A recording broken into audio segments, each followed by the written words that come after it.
జగదాత్రి కేదార్ని మీరు తిట్టారు కదా, ఆ కోపంతో నిషి మీద నిందలు వేయాలని చూస్తున్నారు. ఈ డాక్టర్తో పాటు ఈ జగదాత్రి కేదార్లను కూడా ఇంట్లోంచి పంపించేయబో, మనం మనశ్శాంతిగా ఉండొచ్చు. ఒక్కసారి డాక్టర్ గారు చెప్పేది కూడా వినండి మావయ్య గారు. అప్పటికి కూడా మీకు మా మీద కోపం తగ్గకపోయినా, నమ్మకం కలగకపోయినా అత్తయ్య గారు చెప్పినట్టు ఇంట్లో నుంచి వెళ్ళిపోతాం. మీరేం చెప్పాలనుకుంటున్నారో చెప్పండి డాక్టర్.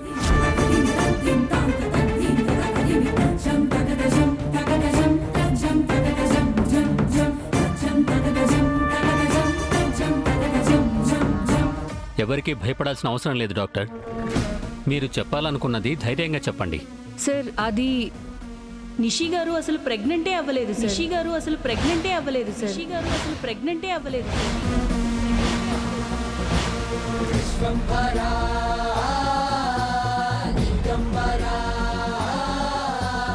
నాకు డబ్బులిచ్చి తను ప్రెగ్నెంట్ అని అందరికీ అబద్ధం చెప్పమని చెప్పింది.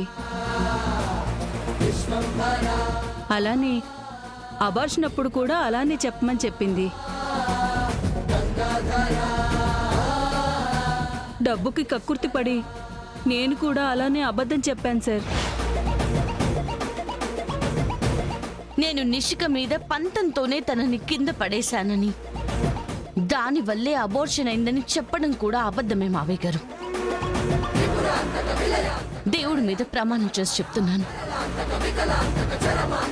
ఆ రోజు నిషిక కరెంటు వైర్ మీద కాలు పెడుతుందేమోనన్న భయంతోనే నేను తనని అక్కడి నుంచి నెట్టాను. నిషి!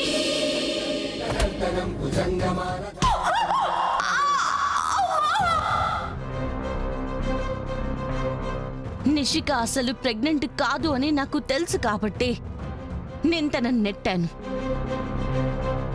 అదంతా నిషిక ప్లాన్ అని నాకు తర్వాతే తెలిసింది. అప్పుడు దాత్రి నిజం చెప్పినా విని అర్థం చేసుకునే పరిస్థితిలో ఎవరూ లేరు నాన్న. మమ్మల్ని కూడా ఒక నిమిషం మాట్లాడనిస్తే ఇక్కడ అందరికీ ఎవరు అబద్ధం చెప్తున్నారో అని క్లారిటీ వస్తుంది అత్తయ్య. వదినా, నిషిక మీ అందరికీ అసలు ప్రెగ్నెంటే అవని నిషిక అబార్షన్ కి దాత్రి ఎలా కారణమవుతుంది? అబద్ధం చెప్తున్నారు మావయ్య. డాక్టర్ కి వీళ్ళు డబ్బులిచ్చి ఆవిడతో అబద్ధం చెప్పిస్తున్నారు.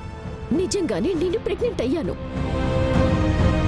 అసలే బిడ్డని పోగొట్టుకుని బాధలో ఉంటే వీళ్ళెలా మాట్లాడటం, మీరు వాళ్ళ మాటలు విన్నాక కూడా ఏమీ అనకుండా ఉండటం నాకే నచ్చడం లేదు మావయ్య.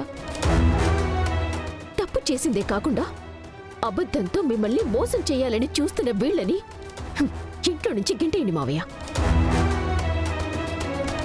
డాక్టర్ గారు, ఎవ్వరికీ ఏ అనుమానం రాదు డాక్టర్ గారు. మీరేం టెన్షన్ పడకండి. మీరు నా దగ్గర డబ్బులు తీసుకుని లేని ప్రెగ్నెన్సీ ఉందని చెప్పారు కదా, అలాగే స్కానింగ్ లో కూడా నేను మేనేజ్ చేస్తా. మళ్ళీ అవసరం ఉన్నప్పుడు ఫోన్ చేస్తాను. వచ్చి అబార్షన్ అయిపోయిందని చెప్పండి చాలు.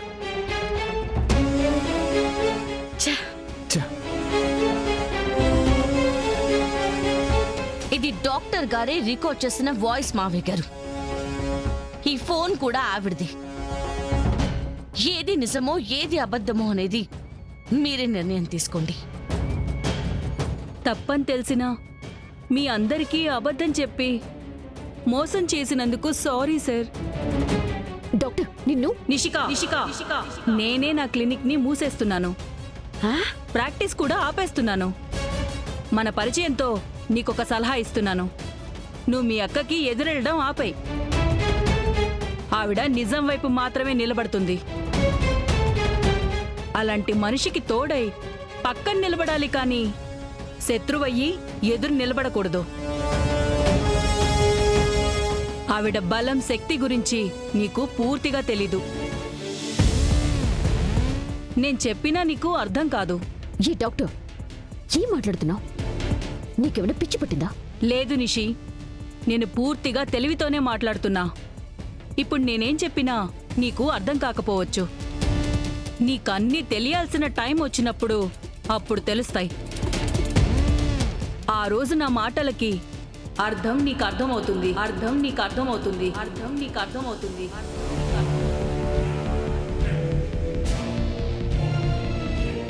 ఏమైంది ఈ జగదాత్రి గురించి అంత గొప్పగా చెప్పిపోతా ఉండది? నా చిన్న కూతురు తప్పు చేసింది బావుగారు. ఈ ఆడపిల్ల ఏ ఇంటి కోడలు చేయని తప్పు చేసింది. ఆ తప్పుకి శిక్ష వేసే హక్కు మీకుంది. బో ఓ తూరి, నేను చెప్పేది నువ్వు ఇంతకంటే దిగజారవు అనుకున్న ప్రతిసారి ఎందుకే ఇంకొక పెద్ద తప్పు చేసి అందరి ముందు నేను తలదించుకునేలా చేస్తున్నావు? నాన్న, జరిగిన దాంట్లో అమ్మ తప్పే. నువ్వు మాట్లాడుకో. నాకొచ్చే కోపానికి మీలో ఒక్క మాట మాట్లాడినా ఇప్పుడే మెడ పట్టుకుని అందరినీ బయటికి గట్టేస్తా.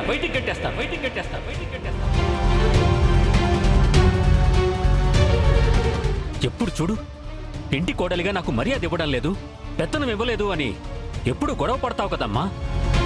ఎందుకు ఇవాళ నీకు ఇంటి బాధ్యతలు? ఇలా మమ్మల్ని మోసం చేసినందుకా? క్రిమినల్ పనులు చేస్తున్నందుకా?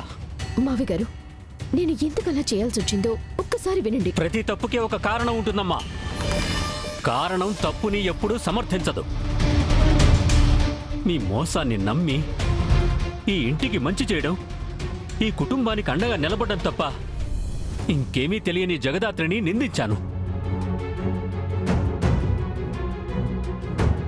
ఒక కొడుగ్గా నా కోసం ప్రాణాలైనా ఇచ్చే కేదార్ని అనరాని మాటలని అసహ్యించుకున్నాను. వాళ్ళ కళ్ళల్లోకి చూసి క్షమించమని అడగడానికి కూడా సిగ్గుపడేలా చేశారు. మీరు చేసిన మోసానికి ఇవాళ నేనందరి ముందు తలదించుకోవాల్సి వస్తుంది.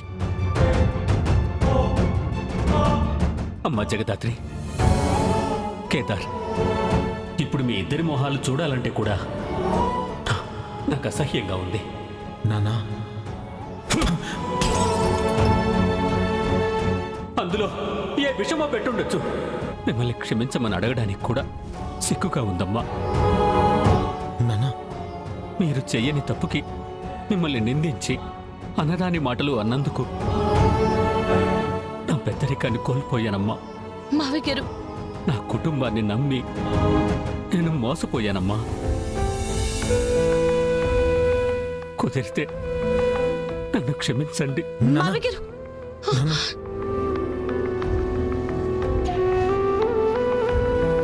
ఏంటి మావయ్య గారు మాటలు? ఈ ఇంటికి పెద్ద మీరు, మమ్మల్ని ఒక 4 మాటలు అనడం కూడా తప్పేనా చెప్పండి?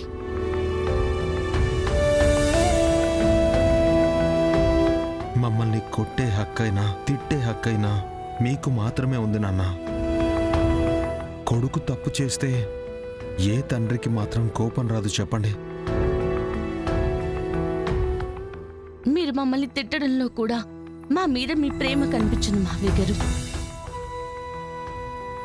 మా మీద మీకున్న హక్కు తెలిసింది. మీరు మమ్మల్ని ఎంతగా నమ్మారో అర్థమైంది.